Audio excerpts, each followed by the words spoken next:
Boa noite, estamos aqui entrando na live de hoje. Aguardar a doutora Janaína para começarmos. Estão me escutando bem? Oi, Carlinda, boa noite. Me dão aí o ok do.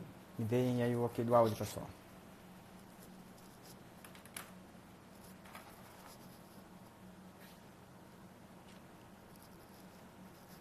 O áudio está bom para vocês?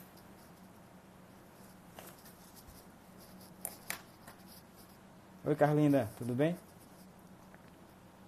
Fernanda, nossa nutricionista também está entrando aí. Ok.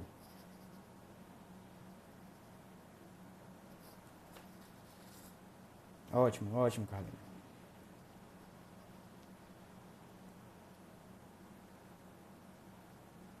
Ana Paula que acompanha a gente também.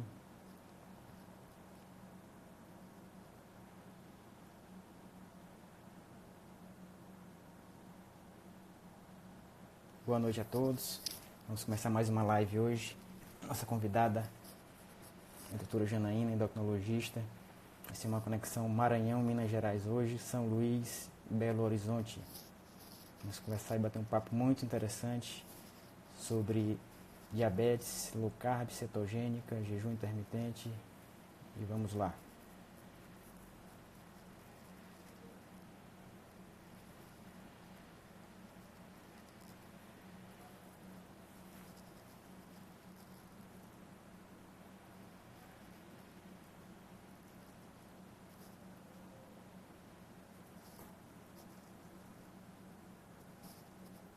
Só aguardar a doutora Janaína Endócrino para a gente começar a bater o nosso papo sobre esse grave problema de saúde pública, que é o de diabetes, bem relacionado à síndrome metabólica, doença renal crônica, em todo o nosso país e no mundo.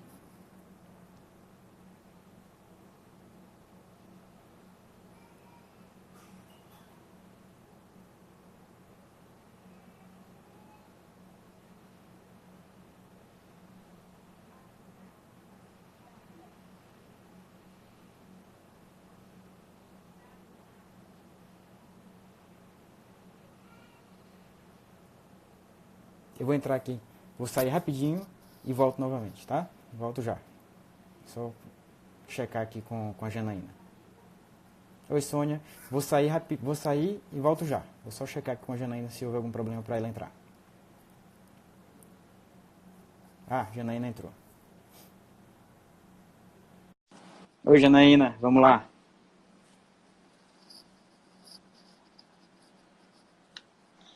Olá, boa noite. Boa noite, Janaína. Tudo bem? Tudo bem você? Escuta em alto e bom som. E você? Também, escuto bem. Olá, pessoal, boa noite. Boa noite. O pessoal está entrando aí para a nossa live de hoje. E eu acho que vai ser muito bacana o nosso papo, muito interessante. Temos muitas coisas boas para discutir sobre diabetes e comida de verdade. Não é isso, Janaína? Estou honrada em estar aqui. Você está fazendo um trabalho muito bacana, Flávio. Estou, assim, te acompanhando. É isso. Precisa, gente, precisa, porque a gente fica aqui só no Sudeste, não dá certo isso, né? Com As certeza. pessoas do Brasil inteiro têm que ter profissionais bacanas que estudam e se dedicam a espalhar conhecimento e informação, né? Com certeza, com certeza. Esse meu start de entrar E Larissa, para a BLC, para a Associação Brasileira Low Carb, que é um movimento que a gente faz parte hoje, eu, a Janaína e diversos outros colegas de diversas especialidades em todo o Brasil. Esse start foi através do José Neto, do nefrologista, meu colega nefrologista, e através das redes sociais dele que me despertaram essa mudança e essa quebra de paradigma que a gente vive e que a gente está ajudando a quebrar em todo o nosso país. Bem, é Janaína, uma luta diária, né? com certeza, com certeza. Eu, até para teus seguidores me conhecerem um pouco, eu sou médico clínico, sou médico nefrologista, formei no estado do Tocantins, fiz residência de clínica em São Paulo, no servidor do município, e nefro no servidor do estado de São Paulo. E em São Paulo tive a oportunidade de trabalhar em grandes hospitais, nos 4 maiores hospitais da cidade, Santa Marcelina. Fui plantonista do Hospital do Rim, que é o hospital que mais transplanta na América do Sul. E há 6 anos voltei para o Maranhão, para a minha terra natal, e aqui eu tenho uma prática clínica intensa, tanto em ambulatório quanto em hospital, e o que a gente vê é que as pessoas estão cada vez mais doentes. A gente entra no hospital e a gente vê que mais de cerca de 70% daquelas doenças que acometem aqueles pacientes poderiam ter sido evitadas. A gente divide a medicina em duas partes bem distintas, a meu ver. Uma parte em que as doenças infecto-contagiosas militavam de uma maior forma, mas depois com o surgimento de antibióticos, depois da década de 20, os avanços da medicina, a gente começou a tratar muito bem doença aguda, pneumonia, infecções. Os avanços hospitalares foram imensos. Mas a Não gente é só isso que mata, né? O que mais mata hoje não é isso. Com certeza. Então a gente está nessa era das doenças crônico-degenerativas e metabólicas. E o diabetes, nessa situação, diabetes e metabólica tem um papel essencial hoje na população. Te convidei por te considerar um expoente da endocrinologia hoje a nível nacional. Obrigada. Teu trabalho é sensacional e a gente sempre acompanha. E por isso que eu te convidei para a gente bater esse papo aqui hoje. Queria que tu falasse um pouco da sua pessoa e da tua prática clínica. O que te levou a trilhar esse caminho? Então, eu tenho 16 anos de formada. Eu fiz medicina na UFMG. Fiz residência de clínica no hospital aqui em Belo Horizonte mesmo, o Dilon Berens, em 2005. Depois comecei nefrologia. Fiquei muito deprimida na hemodiálise, larguei. Falei, não quero isso. Eu quero evitar que ele chegue na hemodiálise. Aí eu falei, vou fazer endócrino. Aí fiz endócrino, depois fiz a prova de título, e aí fui trabalhar no hospital aqui em Belo Horizonte como preceptora de residência de clínica médica. Só que eu trabalhava numa ala de amputados, só diabéticos graves, amputados, reamputados, revascularizados, bem complexos, usando insulina, comendo pão de sal no hospital. E eu fiquei 5 anos vendo uma amputação atrás da outra, dia a dia, aquilo foi me corroendo. Eu falei, eu não aguento mais, eu preciso de alguma coisa diferente. E eu amava, assim, Ivana, eu amava, e a Vitória tá aí também. Eu amava, sabe, fazer o que eu fazia, porque era no SUS, e eu adoro o SUS, eu trabalhei minha vida inteira no SUS. Sim. Aí eu comecei a trabalhar no consultório e eu vi que em convênio era muito difícil falar de mudança de estilo de vida, né, com os pacientes. E em 20 minutos, como é que você fala? Que ele tem que tomar remédio, que ele tem que... Não tem jeito. Não tem jeito. E eu fiz uma mudança pessoal, não foi porque eu aprendi na residência, não aprendi no meu... Eu fiz mestrado também em diabetes, uma droga nova para diabetes. E aí eu vi que estava tudo errado, que eu não queria drogas novas, que eu queria estudar a causa e tratar a causa e melhorar isso. Fiquei meio frustrada com esse negócio de remédio. Falei, não é por aí que eu quero ficar, sabe?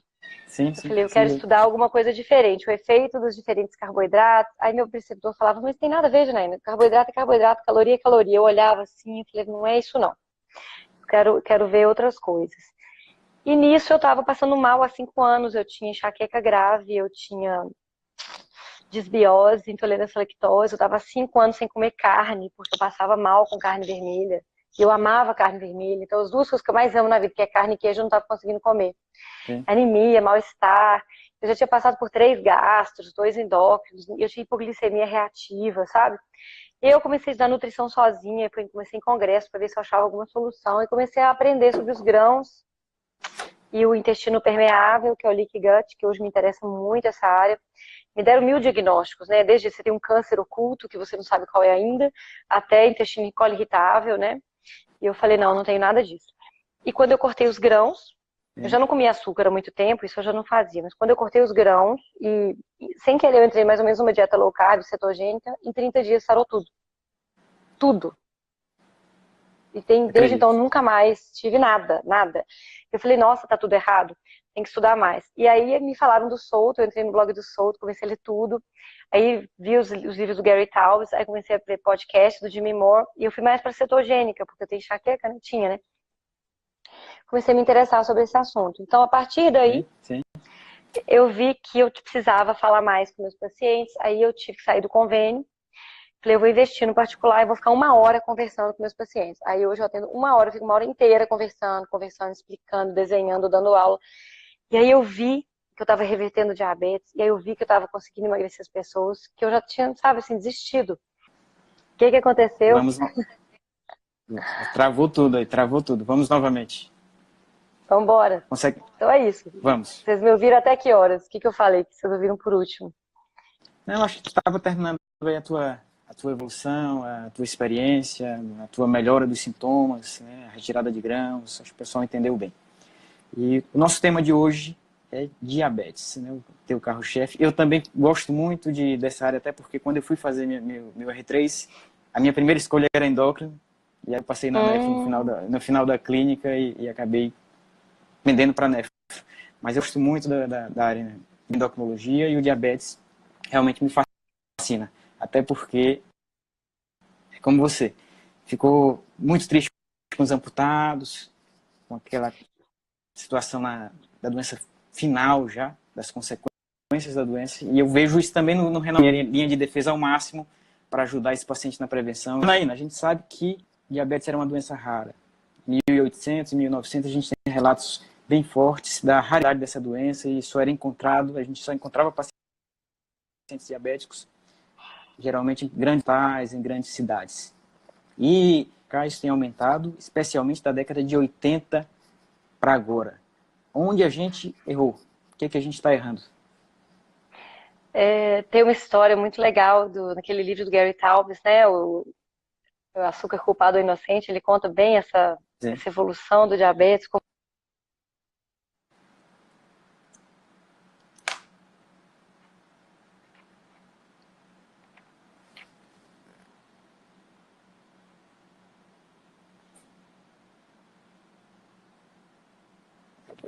Peraí. Tá travando ainda? Não. Olá? Vamos lá. Travou aí? Oi, tô te escutando. Tá dando pra ouvir? Oi. Não, Eu tô aqui te não. ouvindo. Vocês estão Não, tá ouvindo, dando pra gente? ouvir. Tá todo mundo ouvindo aí? Tá dizendo Então que tá. travou o seu. Peraí, que travou o seu. Travou o meu? Ai, meu Deus. Vou mudar de lugar. Peraí que eu vou mudar de lugar. Não é possível. Deixa eu ver. Cadê a Janaína? Ai, meu Deus. Você tá me vendo? Tô te vendo. Vê se destravou, gente. Então, acho que destravou. Peraí. Voltou. Voltou? Então tá. Ok, vamos lá. Isso é intriga da oposição, gente, porque a gente que abre Isso, muitas mentes com o que a gente vai falar. isso. Então, onde que a gente errou no diabetes? A gente errou quando os Estados Unidos começaram a dar muitos ouvidos para lobistas da indústria do milho, de grãos e cereais, e para o nosso querido Eessel Kiss, né, um bioquímico aí, que cismou que a gente tinha que parar de comer gordura e comer um monte de grãos integrais e comer de 3 em 3 horas. E a indústria adorou produzir os snacks, todo mundo adorou comer, ficou todo mundo viciado em açúcar e gordura trans. E desde então a gente teve um aumento exponencial da hipertensão, do diabetes, do infarto, do câncer, do Alzheimer, da esteatose hepática. Os transplantes de fígado hoje, a maior causa não é a cirrose alcoólica mais, é a esteatohepatite, que é causada por excesso de frutose e carboidratos em geral e pela síndrome metabólica. Então, a gente errou quando a gente parou de comer 30% de carboidratos de comida de verdade e passou para 60% de lixo. Essa é a minha opinião. E tá difícil, a gente vai em congresso, todo mundo de barrigão, não é isso, Flávio? Seus colegas nefros também?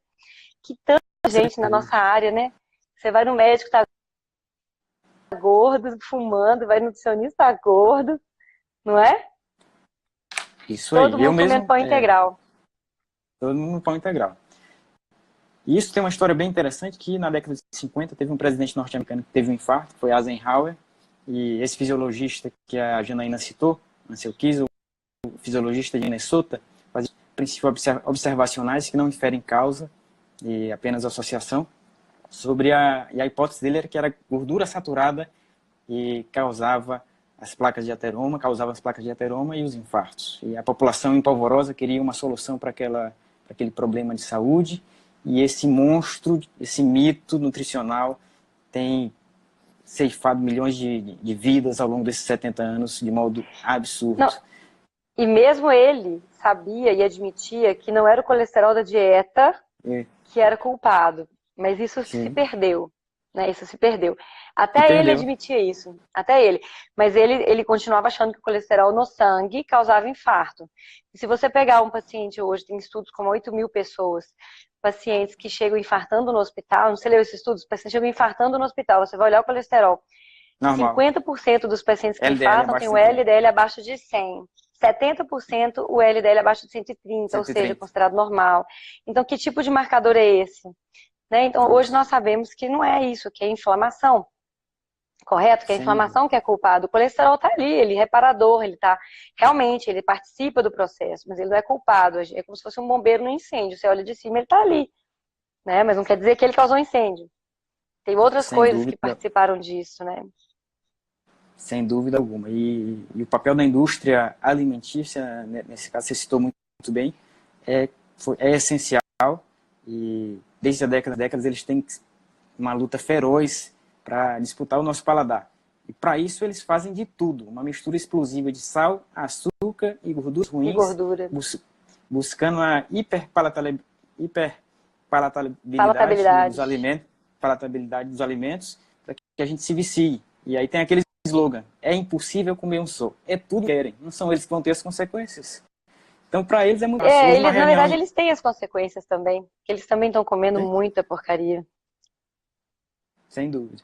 E em 99 houve uma reunião de presidentes das maiores empresas alimentícias do mundo, em Minnesota. Uma noite chuvosa, eles se reuniram e discutiram sobre o que fazer com o aumento das doenças cardiovasculares, obesidade e diabetes. Será se eles estariam envolvidos ou não? No final da reunião, eles sabiam e sabem que estão completamente envolvidos nessa roubada, mas o dinheiro falou mais alto e a discussão por alimentos mais saudáveis não prosperou de forma alguma. Janaína, com relação... Pode falar. Então, o que acontece também que as pessoas não entendem muito bem, eu participo de grupos de mães médicas, então, assim, muitas mães médicas, e eu fico assustada às vezes de ver, eu vi uma pergunta aí sobre açúcar para criança, que hoje é muito comum, mesmo nas mães médicas, no meio médico, as mães trocarem açúcar refinado por açúcar demerara, açúcar mascavo, e falarem que isso tudo bem, que é saudável, que é orgânico. E isso é uma roubada, assim, na verdade, isso já está estabelecido, que nenhuma criança deve comer nenhum tipo de açúcar. E quando eu falo açúcar, gente, biscoito Maria tem açúcar, tá certo? Biscoito maisena, creme cracker, tudo tem açúcar, vocês viram o Flávio falando, açúcar, gordura e sal. Quanto mais açúcar, gordura e sal é melhor combinado, mais crocante, mais palatável fica. Então a gente não deve dar nada disso até 2 anos de idade, nada de açúcar, nenhum tipo de açúcar, não interessa o açúcar. Aí tem aquelas coisas que você vai comprar, não tem açúcar nenhum, mas tem maltodestrina, tem açúcar. Então, e depois dos 2 anos, o que a gente faz? A gente tenta manter sem açúcar, o máximo de tempo possível, o açúcar é uma exceção. Mas isso não é feito, então as crianças já no útero, elas já são expostas a açúcar. Então a resistência insulínica começa no útero, chama epigenética. Então o que a mãe come na gestação dela influencia se a criança vai ser diabética ou gorda na vida adulta. Aí a criança nasce, né? E aí com 3 meses a vovó vai lá dar um suquinho de laranja, não sei o que, não sei o que, uma bananinha. Aí beleza, aí chega alguém, tadinho, só um bolinho, põe açúcar no bolinho, pronto, acabou. Aí a criança muda o paladar fica doce, que é doce, sempre bolinho pra cá, bolinho pra lá, brigadeiro aqui, brigadeiro lá. A criança às vezes nem tá gorda, porque ela tá crescendo, mas a gente tá induzindo uma resistência insulínica nessa menina, nessa criança. E essas crianças que nascem e que são expostas ao açúcar até os 2 anos, elas têm mais chance de ter obesas e diabéticas na vida adulta. E aí começa uma questão toda de hábitos alimentares. Não é só o sedentarismo. Não é só, eu vou comer aqui e vou gastar ali. O que você faz, os efeitos hormonais do que você come, que geram uma resistência insulínica, que a longo prazo a conta chega. Vocês veem jogadores de futebol, os atletas, eles comem muito carboidratos, né? E aí quando eles se aposentam, eles não precisam parar de tudo, mas reduz 40% o nível de atividade. Eles ficam gordos, super obesos, tá cheio de atleta aí, jogador de futebol com artrose, direto. Por quê? Porque induziu resistência insulínica ao longo dos anos. O atleta low carb tá aí para mostrar que não precisa, né, de carboidrato para correr. Eu tenho vários pacientes. A Maria Vitória tá aí assistindo, tem vários pacientes assistindo que correm com pouquíssimo carboidrato. Então, isso é importante que as pessoas entendam que nós estamos induzindo resistência insulínica ao longo dos anos. E aí o pessoal fica com a tela, né, no computador, a criançada o dia inteiro, são mais de 2 horas de tela, né, que já aumenta o risco de diabetes e de obesidade. Então, os nossos hábitos vão começando a criar um problema sem precedentes. Sem dúvida alguma. E aí a gente se encontra nessa questão da epidemia do diabetes tipo 2, que é um tsunami. O diabetes causa uma das neuropatia, doença cardiovascular, gueira, AVC, doença renal crônica e por aí vai. Janaína, a gente tem um tratamento do diabetes hoje, a parte medicamentosa e a questão alimentar.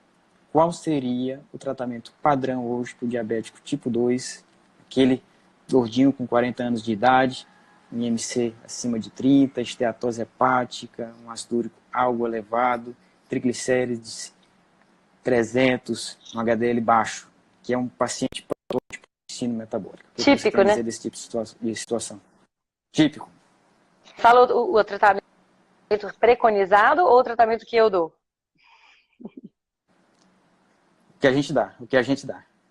Ah, bom, porque o tratamento que eu dou não é o preconizado. O preconizado é pão integral com cottage, comer de 3 em 3 horas, né? Pode comer um pouco de açúcar, desde que esteja dentro das calorias. Isso é preconizado. Então, o que eu faço hoje? Chegou o seu João tomando 150 remédios, entre eles sulfonilureia, remédios que aumentam a insulina, doses altíssimas de insulina, com todo esse quadro que você falou. Isso. Eu olho ele, peço exames, mostro que a insulina está alta, mostro que ele tem resultado nesse tanto de remédio, não está adiantando nada. E aí eu começo a mostrar que o risco cardiovascular dele continua alto, apesar da estatina que ele está tomando, porque o triglicérides está alto e o HDL está baixo. E a gente sabe que a relação entre os dois é muito importante. O ideal é que esteja abaixo de 2. Esses pacientes chegam para mim com essa relação acima de 8, 9, que é o tipo de relação que eu tinha nos meus pacientes amputados no risoleta. Todos com dose alta de estatina, todo mundo amputando e reamputando. E é uma tristeza.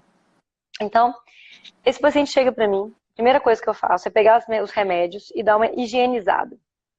Então, eu tiro todos os remédios que aumentam a insulina e troco por remédios que abaixam a insulina ou que melhoram a sensibilidade à insulina, para tentar reduzir a dose de insulina que esse paciente está usando, que a maioria deles chega para mim usando insulina também.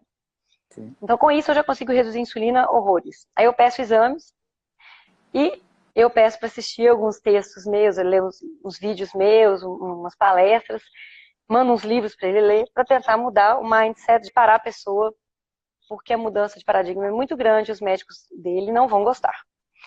Bom, quando o paciente volta com exames, ele já volta com ele regalado, porque ele viu que ele conseguiu tirar já metade da insulina só com a mudança dos remédios, e porque ele assistiu as palestras e conseguiu tirar o açúcar e o refrigerante, mas ele ainda come arroz com feijão, ainda come farofinha, e a gente vai conversar, né? E aí eu fico 1 hora, eu dou uma aula, eu tenho uma tela do meu consultório, dou uma aula mesmo, mostrando o que é resistência insulínica, como que começa, onde que o fígado entra, por que acontece, por que ele está com esteatose, por que ele está com gordura no fígado, que não tem nada a ver com gordura, que ele pode comer o torresmo que ele quiser, que o problema é as 7 frutas que ele come, né, por dia, e o refrigerante, e vai, a farinha refinada. E aí eu explico que é low carb, mostro, falo tudo que ele pode comer. Na verdade, eu não foco tanto no que não pode. Então, na minha consulta, acho que isso é muito importante. Se a gente só foca no proibido, o proibido desperta mais interesse, né? Sim. André já assistiu minha aulinha. André já assistiu minha aulinha aí, ainda tá aí. E eu explico isso. Então eu falo, olha, o que causa resistência insulínica? O que é resistência insulínica? Acho que essa é a pergunta, né, que se todos os médicos soubessem, a gente não dava no buraco que a gente está. Com certeza. Então, quando a gente come demais carboidratos refinados repetidas vezes, e engorda e começa a comer comida processada e aumenta a inflamação do organismo, a gente acumula gordura na barriga, tá? Tem gordura na barriga, gente, a gordura ela não é inerte, ela não tá ali de bobeira olhando para você, esperando você usar, não. Ela produz diversos hormônios e substâncias que aumentam a inflamação e que dificultam a ação da insulina. E seu pâncreas está lá esgoelando para cuidar do tanto de carboidrato que você come e ainda tem que lidar com esses hormônios que não deixam ela fazer efeito. Então, o pâncreas tem que produzir uma quantidade absurda de insulina, que não faz efeito, no músculo, porque ela faz efeito na artéria, causando aterosclerose, a insulina faz efeito na gordura, aumentando o acúmulo de gordura e não deixando queimar. A insulina faz efeito aumentando o risco de câncer, tanto que os diabéticos têm 2 a 4 vezes mais risco de câncer, Justamente. 2 a 4 vezes mais risco de Alzheimer, que é uma resistência insulínica cerebral. Conhecido Então como não é todo diabetes mundo... tipo 3 hoje. É, Alzheimer, né? e não é Conhecido como diabetes tipo Alzheimer, 3. diabetes tipo 3. E não é todo mundo que o povo vai achar, porque a resistência insulínica não tem problema. Tem gente que tem acne, a axila fica escura, que é a acantose, o pescoço fica escuro. Isso é acantose, não é alergia a gilete, gente, nunca foi. Eu atendi um pai de uma criança que estava esfregando o pescoço da criança por causa disso. E eu falei, não, isso é Não resistência à é? insulina. Tira o pão. Tira a bucha e tira o pão. Então, com isso é um círculo vicioso. Aí quanto mais carboidrato você come, mais insulina fica alta, mais gordura você acumula, mais inflamação. Aí o fígado. Aí vem o fígado, querido fígado. O que o fígado faz quando a gente está em jejum? Que as pessoas perguntam do jejum intermitente. Produz glicose, Produz glicose. né? Quando a gente Isso. come, a insulina sobe e fala, cala a boca, para de produzir glicose, que agora é hora de guardar glicose. Então o fígado vai, para e começa a armazenar. Só que nessa brincadeira de resistência insulínica, excesso de carboidrato, inflamação, ele fica surdo, ele fica produzindo glicose o tempo inteiro, mesmo depois da feijoada, do pudim. Então, além da glicose da sua dieta que você está comendo, tem a glicose que o fígado produz sem parar e tem a glicose que está lá esperando entrar, que não consegue entrar porque a insulina não deixa. Gente, glicose é tóxica. Pra vocês terem uma ideia, o ideal, o que a gente pode ter no sangue hoje é uma colher de chá diluída no sangue todo. Porque senão ela gruda em tudo, ela glica, ela gruda. Causa retinopatia, neuropatia, alteração nas vistas, né? Na retina, nos nervos, no coração, no rim, né? Então, não é... E lembrem que a retinopatia não é só no paciente diabético. No paciente pré-diabético, a gente já tem cerca de 10% daqueles pacientes com retinopatia. Na verdade, a gente está correndo atrás de um diagnóstico. A gente tem que correr o paciente com resistência à insulina antes do diabetes. É um contínuo de alterações e aquele paciente com resistência à insulina já está correndo um risco de vida maior, com síndrome metabólico, um risco cardiovascular mais elevado e ele está caminhando para o diabetes. É só questão de tempo. Hoje eu atendi um paciente com 102 de glicemia e ele foi lá porque ele queria emagrecer porque ele estava saudável, não tinha doença nenhuma. Eu olhei, mãe, mas você é pré-diabético já, ué. Vamos ver desde quando? Desde 2014. Meu médico falou que eu estava normal, não é até 99? Eu falei, pois é, mas tá 102. É a primeira vez que alterou. Eu falei, mas estava 99 esse tempo todo, aí você ficou tranquilo. Fiquei, o médico falou que não tinha nada. Eu falei, meu querido, é um contínuo. A gente põe uma régua, mas o diabetes começa 12 anos antes. Então, 10% tem retinopatia, de 8 a 12% tem nefropatia, perdem proteína na urina já. Justamente. E neuropatia, Justamente. tem cãibra, não sabe por que tem cãibra, a glicose está de 100. Mas não é nada, já é neuropatia diabética. E a gente sabe que os pré-diabéticos têm maior risco de infarto, têm maior risco de câncer. Gente, é a mesma doença. A mesma doença, não muda. Não muda. A gente tem que reduzir o carboidrato. Né? E nesse caso, não é só comer comida de verdade e fazer dieta paleo, não. Se tá diabético, é low carb mesmo, tá? Dependendo, uma very low carb, que é a que mais tem benefício, tá, gente? E a ADA já aceitou isso, a American Diabetes Association, que é o órgão mais respeitado de diabetes, já admitiu que é a estratégia com maior evidência científica, mais robusta e que tem melhores resultados. Sem Mas os médicos tupiniquins aqui ainda estão batendo cabeça. Com certeza. Uma coisa que a gente tem que marcar também é com relação à esteatose hepática, Janine. A esteatose hepática a gente sabe que vem no início desse processo e já é um sinal de resistência à insulina. A esteatose hepática. Tenho só uma gordurinha no fígado, minha glicemia está 95, tenho diabetes e meus rins estão funcionando bem. Mas o pessoal não entende que aquilo é o caminho e a evolução para o pior. A gente tem que esclarecer isso de forma mais forte, a meu ver. Como que a esteatose hepática acontece, né, gente? No fígado, a gente tem o nosso corpo ele não foi criado para ingerir quantidades enormes de frutose. De onde vem a frutose? Das frutas e do açúcar. O açúcar é uma molécula de glicose como de frutose. Então, antigamente, assim, né, na nossa evolução, a gente comia frutinhas silvestres. Às vezes, essa frutose nem chegava a ser absorvida, era metabolizada por bactérias do intestino. Muito pouco passava. E as frutas por temporada. Por temporada. Não, fruta por temporada, pouquinha, porque era escassa, todo mundo se pegava para comer. E essas frutas hoje, muitas delas são muito mais doces hoje. Muito mais doce, são selecionadas geneticamente, né? Selecionadas geneticamente. Então, pode dar, Jéssica, pode dar, viu? Dá xilitol. Xilitol tá na pasta de dente do seu filho, pode dar sem medo. Aí, o que acontece? O fígado, ele não metaboliza frutose. Ninguém metaboliza frutose. Então, a glicose que você come do arroz, do amido e do açúcar vai para o sangue causar o estrago danado que a gente já viu. E a frutose vai para onde? Quem que tem que se lidar com isso? A frutose dá uma voltinha, causa inflamação no tecido adiposo, que é na gordura, vai para o cérebro, causa resistência insulínica cerebral. Tá? Tem estudos mostrando que a frutose diminui saciedade, causa inflamação cerebral, e vai parar no fígado. E o que o fígado faz com frutose? Ou ele transforma em ácido úrico, ou ele transforma em gordura. Não tem outro jeito, ele não consegue usar isso como forma de energia. Percebem? Então, a gente começa a acumular gordura no fígado por excesso de frutose, refrigerante, xarope de milho. Quem mais estimula o acúmulo de gordura no fígado? O excesso de gordura abdominal. O excesso de gordura abdominal começa a gerar a inflamação, que também aumenta o acúmulo de gordura no fígado. Então, o hepatologista mais conhecido em Belo Horizonte, que tem aqui hoje, que é o chefe do transplante da Santa Casa, que é o Leandro Ribeiro, ele manda tudo para mim. E antes ele tinha medo de low carb. Hoje ele fala assim, não, low carb. Em 3 meses, a gente repete o ultrassom, não tem mais esteatose. Limpou o fígado. Limpou. Quando eu comecei a mandar os pacientes para ele assustou. Ele falou, que isso, Janaína? Aí hoje ele manda paciente para mim e fala, Janaína, vai para Janaína, porque é isso aí que você tem que resolver, para de comer pão, pode comer torresmo, não tem nada a ver com a gordura da dieta. Tira açúcar e comida processada e vai na Janaína. Em 3 meses a gente limpa fígado, é impressionante.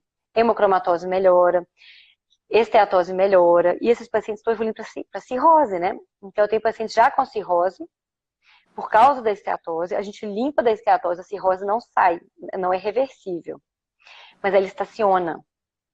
E essa dieta é que tem mais possibilidade de propiciar isso, né? Sem dúvida alguma, né? A gente tem esteatose hepática, você deve fazer uma dieta restrita a carboidratos. Tem que fazer low carb, é o tratamento que dá resultado, como você falou, em curto, em médio e longo prazo, não tem dúvida alguma. Com relação a gente falou muito na insulina, e qual é a pista que a gente tem para dizer que um paciente tem resistência à insulina laboratorialmente? A gente dosa a insulina de jejum, que alguns pacientes a gente dosa... Pode falar. Pode perguntar. Não, a gente dosa a insulina de jejum, algumas vezes ela vem bem alta no paciente típico, com síndrome metabólica, 5, 30, 35. E outras vezes o paciente 88. Tem resistência, mas... Isso. E, às vezes tem resistência, mas vem uma insulina mais baixa. Mas isso não exclui aquela insulina pode estar muito mais alta depois nos outros alimentação, não é isso, Janete? Faça um comentário sobre a dosagem de insulina em jejum. Na verdade, os endocrinologistas recomendam contra fazer a dosagem, eu doso de todos os pacientes sistematicamente. A gente faz a relação da insulina com a glicemia, né, com a glicose. E a gente tem um índice que chama ROMA, que o ideal é que ele fique abaixo de 2, abaixo de 2,5, isso é meio controverso, tanto que tem que ficar abaixo, mas o que a gente tem visto é um ROMA de 6, né? O ideal é uma insulina abaixo de 5. Até 8 é aceitável, mas o ideal mesmo é abaixo de 5 em jejum. Daí chega a pessoa para mim, mas a minha tá 6 e eu não emagreço.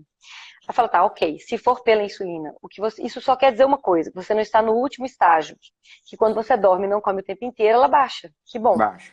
Bom para você. Mas você, durante o dia, pode estar tendo picos de insulina. Como que a gente pode ver isso? A gente pode pedir uma curva de glicemia com insulina. Demora 5 horas, é bem cansativa, e aí tem vários perfis. Tem um livro que chama Diabetes Epidemics and You, que é a epidemia do diabetes e você, um livro amarelo, muito bom. A gente pode postar depois, né, Flávio? Que ele mostra as curvas, mostra os padrões, é bem complexo assim.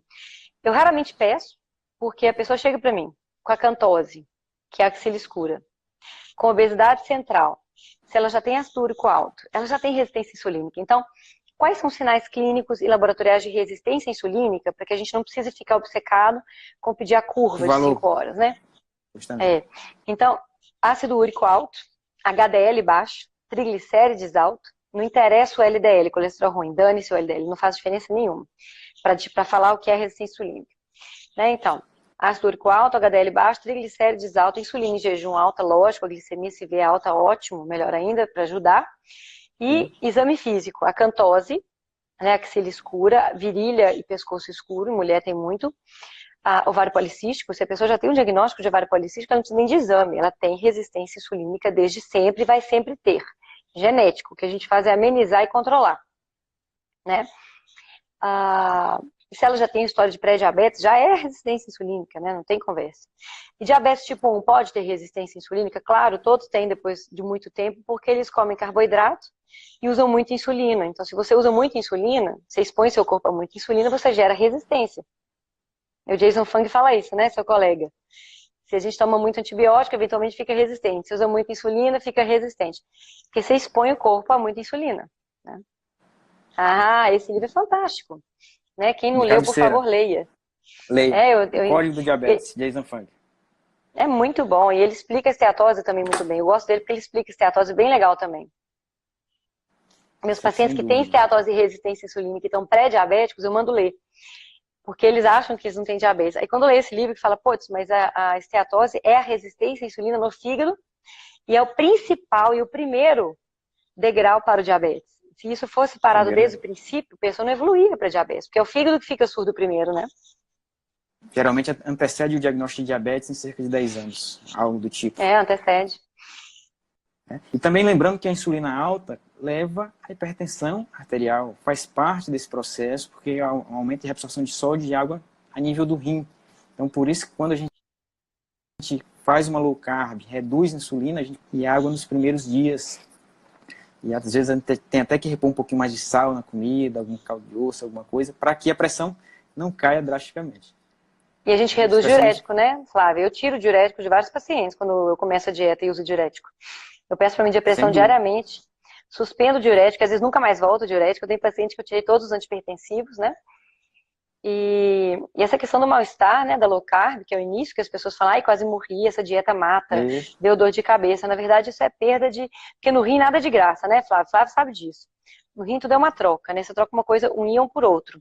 Então, na low carb, você perde sódio, potássio e magnésio. São 3 coisas perdidas, além do líquido que você perde nas 3 primeiras semanas. E isso tem que ser reposto, gente. Você tem que comer folhas verdes escuras, castanha do Pará, castanha baru, que tem potássio, salsão, caldo de osso, tem tudo isso. O caldo de osso é uma bênção, porque ele tem tudo isso. E então você não se sente mal. E muito sal. Direito, e fez seu para casa, comeu abacate também, que tem muito potássio, e fez seu para casa e passou mal, daí só pode ser falta de sal, meu amigo. Daí você pega uma colher de chá de sal, põe na boca e vira um copo d'água de 300, 400 ml, em 10 minutos você tá novo. Desaparece o mal-estar, a dor de cabeça, a tonteira. Resolve. E aí você aumenta o consumo de sal nos próximos 2, 3 dias e você tá bem. E aí você se adapta. Depois de 3 semanas você tá adaptado. E aí você começa a queimar sua gordura sem sofrer tanto. Mas você não precisa sofrer no começo. É isso que eu falo, mas eu fiz na lata, eu não tô nem aí, eu quero passar por isso. Que nada. Come sal, come potássio e magnésio na dieta, ou suplemento magnésio com o médico que tá com você. E vai sem passar mal. Já é duro mudar de estilo de vida, né? Precisa passar mal. Com certeza. Isso aí é uma adaptação, né? E a gente tem muitos benefícios com a low carb, a cetogênica e às vezes o jejum intermitente, né, Janaína? O jejum pode ser acoplado nessa estratégia. Não tentem fazer jejum de um dia para o outro. Hoje eu estou com uma dieta riquíssima em carboidrato, vou fazer um jejum em 36 horas. Não é assim, pessoal. Tudo parte de uma adaptação. Você tem que estar com a insulina baixa. Com a insulina baixa, sua fome vai diminuir bastante. Você vai se conhecer, vai saber o que é fome de verdade. É um processo de autoconhecimento. Você vai saber quando é apenas vontade, quando é fome de verdade. E às vezes, naturalmente, você vai partindo para jejuns de 16 horas, que é o mais comum, quando você não janta, não toma café e almoça. O jejum é uma prática milenar feita há milhares de anos e que pode ser útil nessa situação de pacientes diabéticos e perda de peso. Isso a gente tem resultados muito bons. O Jason Fung lá no Canadá fez um trabalho sensacional com relação a jejum esse tipo de 20 dias, 15 dias, né? Sim, sem dúvida alguma. E a bariátrica vem pra gente confirmar que isso tudo pode funcionar. Por que a bariátrica reverte esteatose hepática, hipertensão arterial, diabetes, deixa tudo isso em remissão? A gente pode fazer isso com low carb, keto e jejum em tem o boa mesmo parte desses resultado. Né? Faça um comentário. E o jejum é engraçado, que quando a gente tem a esteatose, gente, só que a gente come o tempo inteiro, né? Mesmo na low carb, você está usando o que você come. Mas quando você jejua, o seu fígado começa a quebrar a gordura e jogar no sangue. Então você entra no modo de catabolismo quando você está em jejum, né? De quebra. E a quebra não é só da sua gordura, a gordura que está no fígado também é quebrada, o glicogênio é quebrado. Então, para você limpar o corpo, fazer autofagia, né? O jejum é importantíssimo. Tanto que o Jason Fung, ele clama que ele reverte a diabetes mesmo com insulina há muitos anos, que o pâncreas volta a funcionar. Só através de jejuns prolongados. Eu tenho paciente que eu fiz jejum de uma semana, um diabético, que nada baixava os triglicérides, nada melhorava a glicemia, e foi jejum prolongado, malhando todo dia, sem sentir mal, que resolveu. Então a gente tem esse preconceito, eu não vou jejuar tantos dias. Você não tem que jejuar. Né? Igual ele falou, o Dr. Flávio falou perfeitamente, não é para jejuar de cara, isso é errado. Na verdade, mulher principalmente, se vocês lerem minha entrevista no Revolução Keto, eu explico lá que a mulher em idade fértil, se você entrar numa cetogênica de cara, você pode inclusive engordar. Porque o seu corpo entra em modo de inanição, você para de menstruar, porque o corpo fala, essa mulher é doida, parou de comer, tá acontecendo alguma coisa estranha que eu não sei o que é. Vou entrar em modo de inanição e vou parar de gastar para não perder peso. Então, a mulher tem que entrar um pouco mais devagar mesmo, não é para jejuar nas primeiras 3, 4 semanas, só depois, é para ir devagar. Até porque, gente, para que queimar cartucho? O paciente que chega no meu consultório tomando refrigerante, comendo lixo do mundo, eu tiro o lixo do mundo e peço exames. Isso. Daí ele volta, daí 20 dias, 30 dias, aí eu vou fazer low carb, sem contar carboidrato. Quando ele entrar em platô, eu vou falar assim, agora nós vamos fazer uma cetogênica com jejum. Ou uma carnívora. Carnívora é excelente para diabetes, excelente. Para mulher com celulite, que está flácida. Excelente carnívoro. Alguém perguntou sobre carnívoro aí. E alguém está falando de intestino preso.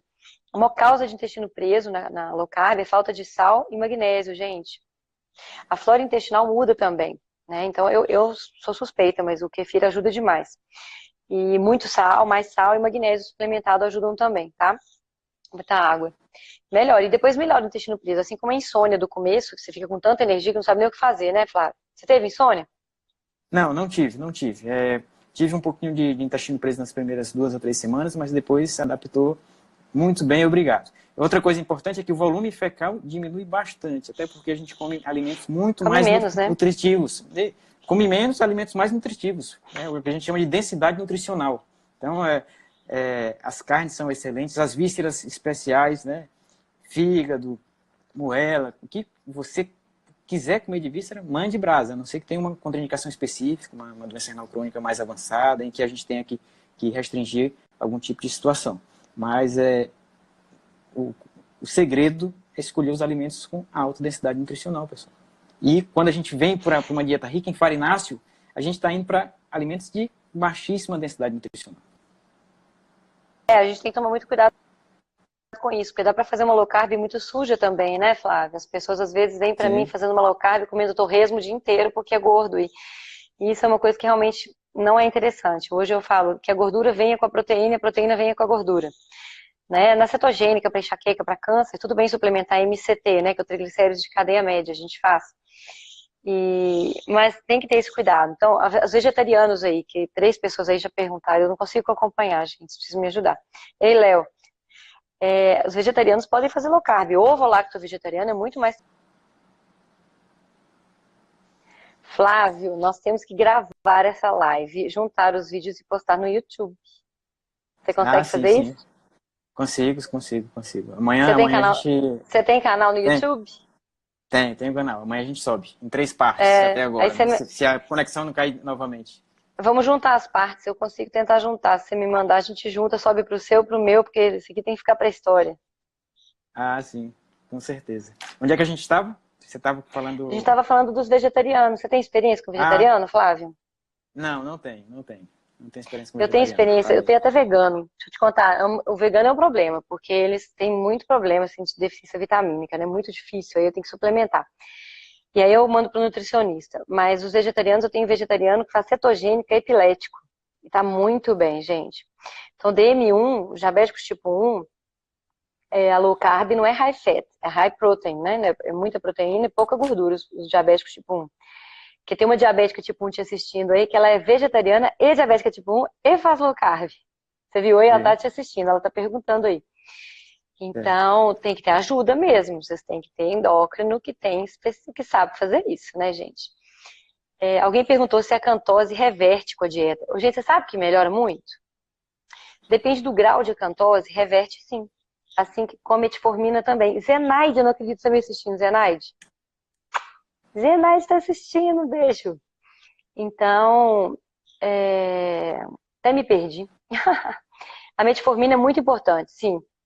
Mas tem gente que não tolera metformina, quando faz atividade física pode dar hipoglicemia no jejum. Então, é uma tentativa, não é para usar sem indicação médica, pode dar deficiência de B12, então quem está com deficiência de B12 tem que tratar também, então tem que ficar de olho nessas coisas, né, gente? Tem que ter médico, né, Flávio? Com certeza, sem dúvida. Tem até médico, vários médicos aí, colegas. Qual que é a sua experiência com reversão de microalbuminúria, de perda de proteína na urina com low carb? A gente observa alguma redução, já observei em alguns pacientes, né, low carb benéfica nesse tipo de situação. E também a gente tem lançado mão de... Claro que a gente usa o IECA, às vezes para diminuir a pressão de filtração glomerular e com isso reduzir a proteinúria. E é sempre importante frisar para as pessoas que não é normal que a gente perca proteína na urina. Proteinúria é um marcador de lesão renal e, nesse caso, um marcador de lesão renal pelo diabetes. Quanto maior for a proteinúria, maior o grau de lesão renal e maior a velocidade e a velocidade de progressão da doença tende a ser mais rápida. Então a gente sempre objetiva reduzir proteinúria ao máximo. E com relação à dieta hiperproteica, a dieta hiperproteica vai lesar o rim, pessoal, isso é um mito. A gente sabe que pessoas com função renal normal, não é a dieta hiperproteica que vai prejudicar a função renal. Como diz Zé Neto, nunca vi ninguém comendo bife precisando de diálise. Eles mas estão os lá, diabéticos estão todos lá. Os diabéticos estão lá pelos carboidratos refinados. O que acontece é que, quando o rim tem uma função mais reduzida, em torno de 30% ou mais reduzida, aí a gente tem que reduzir algo desse aporte proteico, porque o rim já não dá mais conta de lidar com aquela quantidade de proteína, porque aí vai subir mais a ureia, que é outro marcador de doença renal, e a gente pode ter sintomas desse tipo de situação. Quando a ureia fica muito alta, 150, 200, 300, aí o paciente vai ter sintomas. A ureia tem que ficar mais baixa no sangue. Aí o paciente pode ter náusea, vômito, gosto amargo na boca, gosto metálico na boca, perda do apetite, que são aqueles sintomas urêmicos clássicos de uma doença renal crônica avançada. A Janaína falou muito bem aí das medicações, que a gente deve separar naquelas medicações que aumentam a insulina e que contribuem para o ciclo vicioso da resistência insulínica e do diabetes, e aquelas medicações e condutas que não alteram a insulina e que fazem com que a gente tenha mais à frente uma insulina mais baixa e com isso a gente tenha os efeitos dessa mudança alimentar. Janaína, qual é a tua experiência de reversão, de retirada de insulina e de retirada de medicamentos no diabéticos tipo 2? Insulina, a grande maioria dos diabéticos tipo 2 que usam insulina. Sim. Eu tô tirando insulina de todo mundo. Sim, com certeza. Eu tô tirando insulina de todo mundo. Quando eu não tiro só com dieta, eu mexo nos remédios. Eu sou muito boa de remédio, sempre fui, né? Porque eu não tinha dieta, não sabia dieta, então eu tinha que ser muito boa de remédio. Sim. Então eu sei bem lidar com as medicações para diabetes de uma forma a otimizar. E aí, aliado ao exercício físico, de um jeito ou de outro a gente tira insulina. Mas eu nunca prometo nada, porque o que acontece? Eu já falei sobre isso. A gente tem um pâncreas ali, igual uma guerra civil. Na guerra civil tem um monte de gente no chão. Aí uma boa parte está morto, tem que chamar o rebecão para tirar. Tem uns que estão com tiro na perna, se você garrotear e cuidar, vive. Tem uns com tiro na carote, estão morrendo. Então, depende quanto do teu pâncreas você já matou comendo lixo. Se você já matou tudo,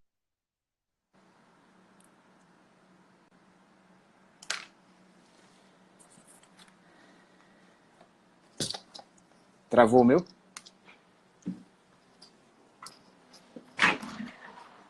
Vou mudar aqui a localização.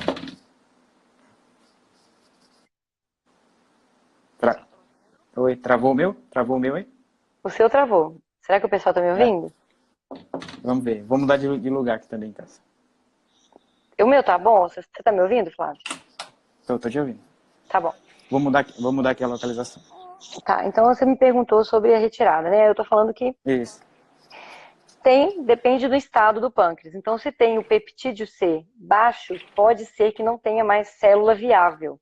Pode ser que recupere depois? Pode, só Deus sabe, não custa tentar, a gente vai acompanhando, mas jamais eu suspenderia a insulina de cara. Então, os pacientes que têm o peptídeo C baixo, eu deixo sempre um pouco de insulina. Os pacientes que têm o peptídeo C normal, eu mudo todos os remédios, reduzo a insulina pela metade, faço um mapa glicêmico todo dia e vou acompanhando. E assim, eu tiro insulina em 2 semanas. É impressionante. É impressionante a rapidez que funciona a dieta. Isso a pessoa nem emagreceu. Você percebe, Flávio? Imagina Sim, emagrecendo, sim. né? Os benefícios vêm antes da perda de peso, né, Janaína? Os benefícios vêm antes da perda de peso. Você não Não dá precisa nem... É igual perder a peso bariátrica. para reduzir medicação. Não, não precisa perder peso para reduzir antipertensivo, não precisa perder peso para reduzir medicação. Se você muda a dieta, e gente, eu falo sempre isso, não é só a insulina. O estresse emocional é o que mais mata. O estresse emocional é igual ao tabagismo e o sedentarismo, eles são iguais para matar. Então, dormir bem, musculação, fazer uma yoga, diminuir cortisol, né? A atividade física, musculação. Musculação é o que aumenta a massa magra, melhora o metabolismo, melhora a resistência insulínica. Pode fazer aeróbico? Treino de Pode, força, pessoal. mas não no começo, principalmente no começo que vocês estão se adaptando à dieta, não façam aeróbico, façam só musculação. Depois de 3, aí o Gleison tá aí. O Gleison foi consultar comigo numa situação muito ruim, usando insulina em dose alta, sem perspectiva, machucado, e a gente já tirou a insulina da Gleison. Tava super feliz, e já perdeu acho que 8 quilos, né, não sei, em menos de um mês. Então, assim, tem vários pilares de uma saúde, né, emocional, espiritual, musculação, atividade física, dieta, remédios melhores, né, não ficar tomando corticoide para qualquer coisinha anti-inflamatório, né, o Flávio adora inflamatório, né, Flávio? Deus me livre e guarde. Diclofenaco e mesilida, Nossa, isso aí ibuprofeno mata. são vilões para o rim, né? A gente sabe que como é que eles agem, como é que eles diminuem a inflamação. Eles inibem a produção de prostaglandina. A prostaglandina é um vasodilatador, por isso que ele diminui a inflamação, porque há uma vasoconstrição, há uma inibição da vasodilatação e uma redução do fluxo sanguíneo para aquela área que tende a ficar, no caso, inflamada. Então, com a diminuição da prostaglandina, o fluxo renal diminui. E naquele paciente que já tem uma disfunção renal, essa diminuição de fluxo pode prejudicar ainda mais a função renal. Eu tenho pacientes que usaram cronicamente anti-inflamatórios, aquela dor nas costas diária que uma senhora de 60, Esses vão para diálise. que a dona Maria de 60 anos usa 4 vezes por semana e quando percebeu, o rim já estava funcionando 10%, precisando de diálise e sem volta, infelizmente. Eu tomava anti-inflamatório, se eu te falar, Flávia, eu tomava Tandrilax, uma caixa por semana, de dores na coluna, no pescoço, dor de cabeça. Se eu te falar que tem uns 4 anos que eu não compro uma caixa por causa da dieta cetogênica. Então, há que se respeitar essa intervenção alimentar, gente. Há que se respeitar. Eu falo que não existe cura do diabetes, existe remissão. Remissão. Tá, E é o que a gente? Não tem bariátrica cura. faz. Entra em remissão. A bariátrica também. E, aliás, gente, deixa eu falar com vocês. Metade dos bariátricos engordam tudo de novo em 10 anos. Tudo. Metade, tá? Então, você é mutilado, às vezes fica com um monte de problema, vira alcoólatra, tem desabsorção. Em 10 anos volta tudo, porque você não mudou sua dieta. Perguntaram sobre a hipoglicemia reativa da bariátrica. Depois da bariátrica, o seu pâncreas está inchado, digamos assim. Porque ele estava produzindo muita insulina, então ele não entende que não precisa mais. E aí você começa uma hipoglicemia atrás da outra, acaba tendo que reverter a bariátrica. Eu tenho vários casos assim, que me procuram, a gente faz low carb e fica tudo bem. Eles acabam de emagrecer sem passar mal. Então, até para tratar complicações da bariátrica, a low carb é a mais indicada. Com certeza. Eu percebo que a bariátrica tem um apoio muito forte da indústria, de produtos hospitalares, de grampos, disso, daquilo outro, e acaba que isso faz com que esse sistema faz com que a prescrição talvez seja até acima do indicado. Né, Janaína? E muitas pessoas que vão para a bariátrica nem tentaram essa escadinha que você está falando aí, subindo para o objetivo. Os médicos de convênio fazem sem indicação nenhuma, cobra particular e corta. Aqui está lotado. E eles nem mandam para endócrino, eles mesmos controlam. Aí chega pra gente com anemia grave, ferritina de 3, B12 de 50, porque o cirurgião não controla direito. Pensa. Ah, imagino. Então, assim, a gente tem que ser, como a Janaína falou, na grande maioria das pessoas, uma escadinha. Tirar lixo, tirar processado. Não deu certo? Vamos para low carb. Não deu certo? Vamos para keto. Se precisar, a gente faz jejum. Não vamos queimar cartucho antes da hora. E o ideal também é ciclar, né? O segredo da vitória é ciclar, é não deixar o corpo acostumar com nada. Jejuar todo dia para reduzir o metabolismo é uma furada, né? Mas eu acho assim Sim, que as pessoas, Fale, né, as pessoas complemente. aqui estão fazendo umas perguntas básicas aí de leite, não sei o quê. As pessoas ficam com raiva de tirar leite, gente. O povo adora leite, ou o bando de bezerro.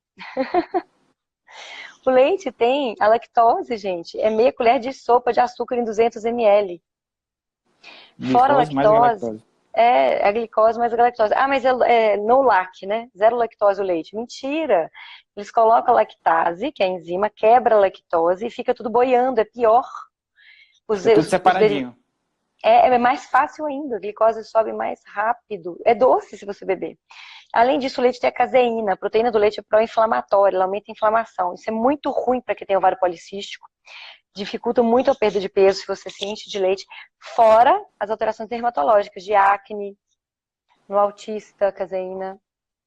E fora das alterações que boa parte dessas pessoas no nosso leite hoje é processado depois de todo o processo para fazer o leite de caixinha ou leite em pó, e a caseína em si fica com a estrutura desarranjada. Isso causa mais problemas ainda para a nossa saúde, né, Janaína? Verdade, tem as alterações alostéricas de conformação, isso é bem complexo, né?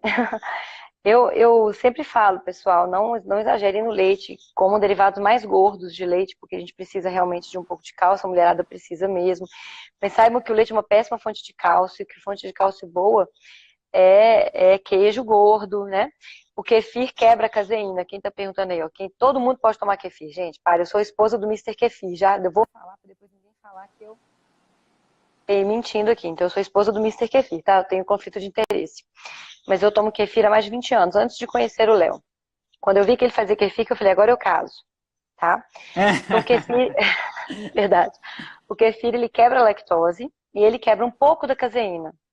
Então, ele é interessante sim, e é uma fonte boa de absorção de cálcio. Tem estudos mostrando que kefir para osteoporose é interessante, tá? Então é melhor tomar kefir do que tomar iogurte.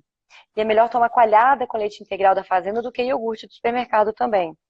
Então, nada fit, light, zero, não sei o que, saiam disso, tá? O cálcio, ele vai absorvido bem com gordura. Tem outras fontes de cálcio também, né? Vocês comem sardinha, comam a espinha. Se vocês comem brócolis, folhas verdes escuras, castanhas, né? A semente de abóbora tem muito cálcio, tahine, o gergelim tem muito cálcio. Então, assim, tem que comer derivados gordos do leite e essas outras coisas que tem cálcio. Faz um lambari frito na airfryer aí, come com a espinha, uma excelente fonte de cálcio, tá, gente? Sem dúvida. Queijo, como queijo todos os dias. Queijo aqui é queijo e ovos. Ovos Bahia praticamente todos Mineira os aqui, dias. queijo demais, adoro queijo. Já tive em BH já comendo pão de queijo. Uma colega de residência casou e eu fui aí no casamento dela. Uma cidade maravilhosa, realmente. BH e seus botecos. VH tem muito boteco, né, gente? Tem gente perguntando aqui sobre, olha, se arrepende da bariátrica, se perde massa magra. Flávio, o que você acha? Não, não perde massa magra. Claro que a Tem gente tem que estudo, né, aliar. mostrando isso. Isso, né? E o treino de força também vai contribuir nesse tipo de situação. Sem dúvida Gente, perder alguma. massa magra, a mulher após os 30 anos começa a perder massa magra, tá na menopausa, despenca tudo, inclusive a massa magra. Os homens, depois dos 40, podem perder massa magra. Então, várias coisas fazem perder massa magra. Cortisol alto, estresse emocional, faz perder massa magra. Tomar corticoide com sinusite para alergia, faz perder massa magra. Dieta cetogênica não perde massa magra. Ou mantém, ou inclusive pode ganhar. No Alimente deste ano, em São Paulo, em novembro, o Luiz, que é do Ketogains, que ele fala exatamente sobre isso, como ganhar massa magra no dieta cetogênica, vai falar no Alimente. Então, por favor, se você tem interesse em ganhar massa magra sem se bombar o tempo inteiro, com comida de verdade, vai lá assistir o cara sabe mais do assunto. E tem vários estudos, inclusive em câncer, gente. A gente usa dieta cetogênica em câncer de pâncreas para evitar a caquexia, para evitar a perda de massa magra, com bons resultados. Então, existe muito tabu sobre isso. O que acontece? Você tem que comer proteína para ganhar músculo. É proteína e musculação, é isso. Tijolo e Não tem esforço, segredo. tijolo e esforço, não tem jeito. Né? Então, coma proteína adequadamente. Como combater a flacidez? Coma proteína adequadamente, muita proteína, faça atividade física. Você tem um rim bom, vai em frente, igual ele falou, o Dr. Flávio explicou aqui. Se você tem um rim bom, não tenha medo da proteína. Se você tem insuficiência renal, marca a consulta com ele amanhã. Não espere mais um dia para ele falar para você quanta proteína você pode comer. Não tá certo, Flávio, não é isso? Com certeza. Outra dúvida, Janaína, que as pessoas têm é com relação ao jejum intermitente, se o metabolismo basal não vai ficar reduzido. E aí a gente tem aquela diferença de uma dieta hipocalórica diária para o jejum intermitente. Faça um comentário sobre isso para a gente.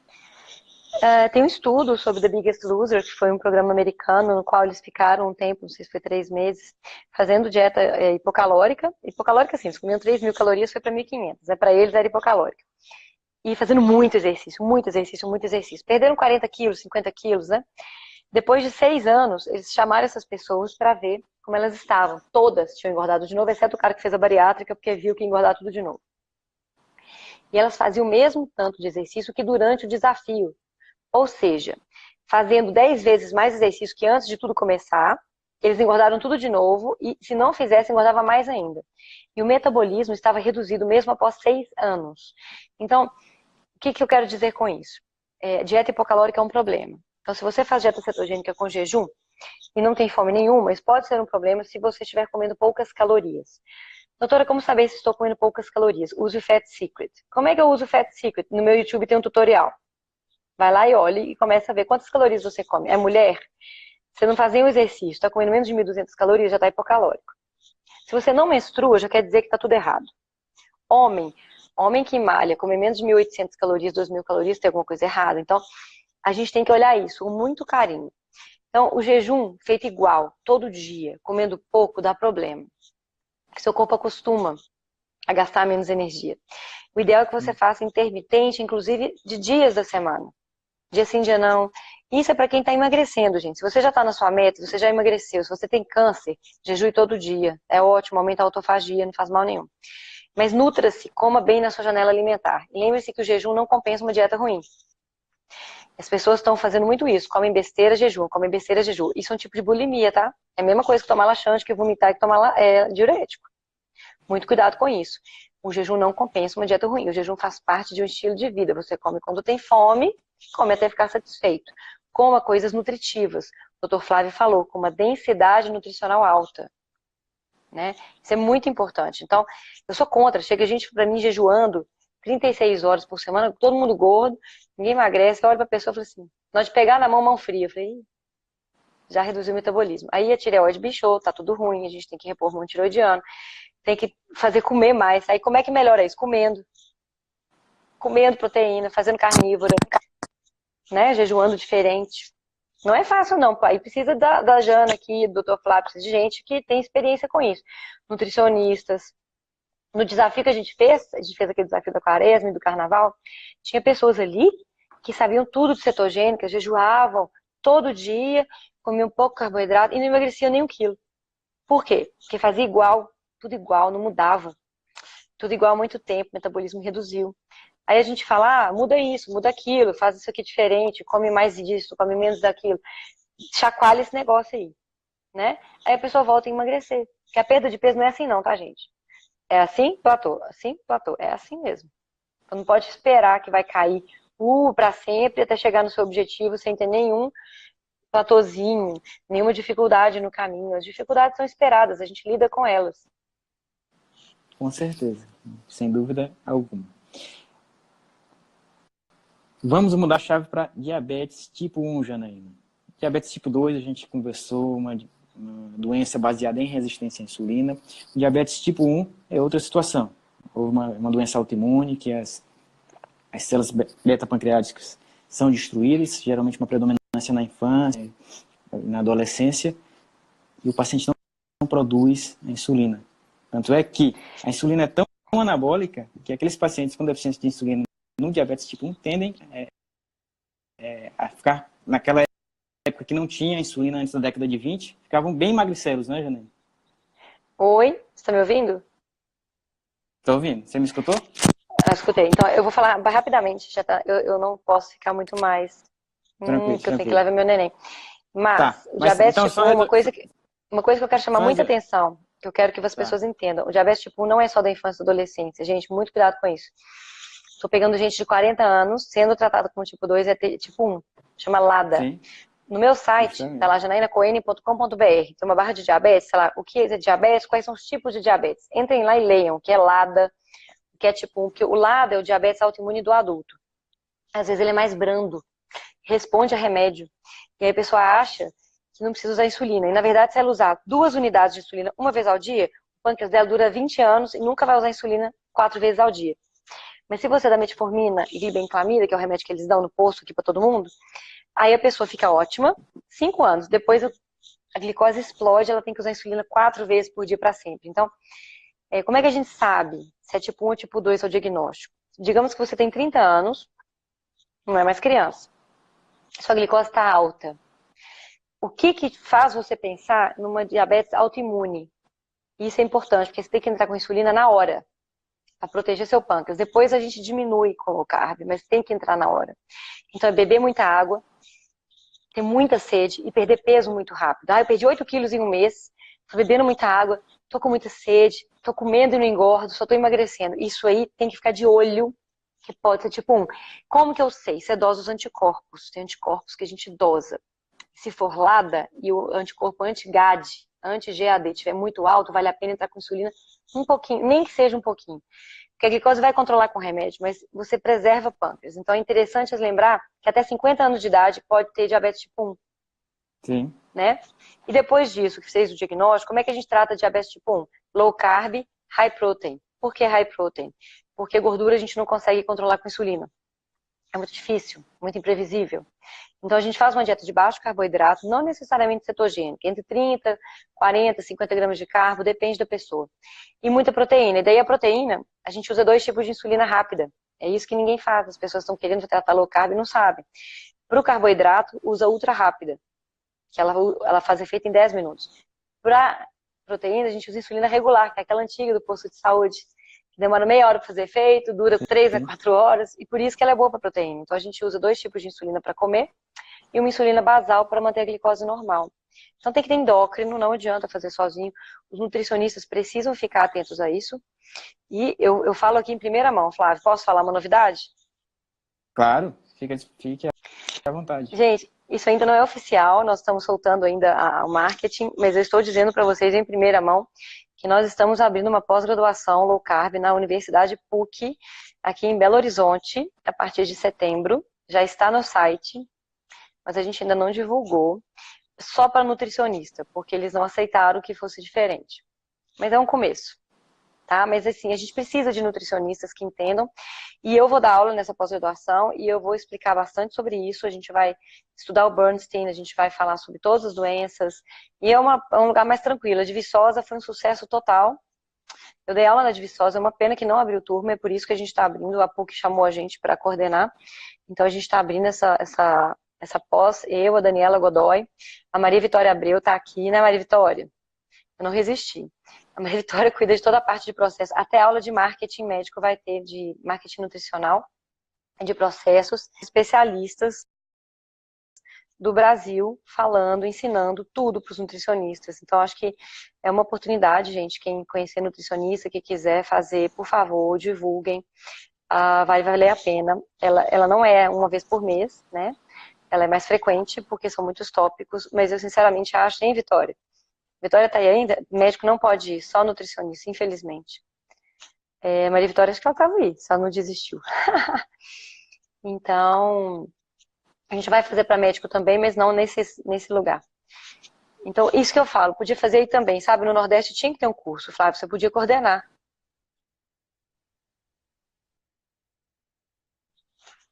Não tô te ouvindo. Vamos à luta. Vamos à luta. Porque a gente Faz precisa uma ter essa pós aí, sabe penetração por quê? maior aqui ainda para muitos colegas.